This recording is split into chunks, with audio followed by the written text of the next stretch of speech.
ఓ పక్క బంగారం ధరలు ఆకాశాన్ని అంటున్నాయి. తులం గోల్డ్ ఎంత లేదన్నా 1,25,000కు పైనే ఉంది.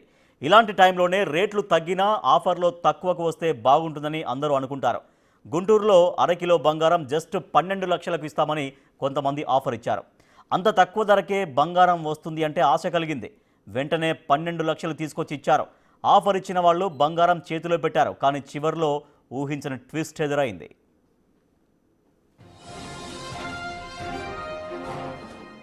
కర్ణాటకలోని విఠ్ఠాలపుర ప్రాంతానికి చెందిన జంబోనాథ, వెంకటేష్లు మరో ముగ్గురుతో కలిసి ఒక గ్యాంగ్గా ఏర్పడ్డారు.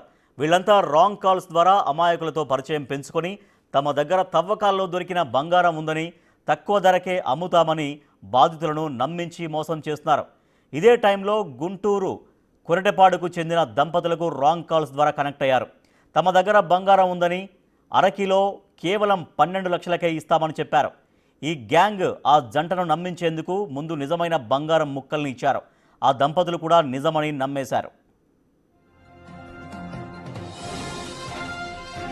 తర్వాత దంపతులను కర్ణాటక రాష్ట్రం బళ్ళారికి పిలిపించి అక్కడ 12 లక్షలు తీసుకొని వారికి బంగారపు ముక్కలు ఇచ్చారు. అవి తీసుకొని వచ్చి చెక్ చేపించడంతో రాగి, జింకు మిశ్రమంతో చేసిన నకిలీ బంగారం అని తేలింది. దీంతో ఒక్కసారిగా షాక్ అయ్యారు. తాము మోసపోయామని గ్రహించారు.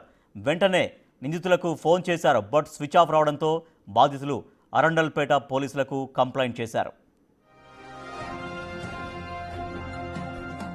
ఇక రంగంలోకి దిగిన పోలీసులు ముమ్మరంగా దర్యాప్తు చేసి టెక్నాలజీతో నిందితులను గుర్తించారు.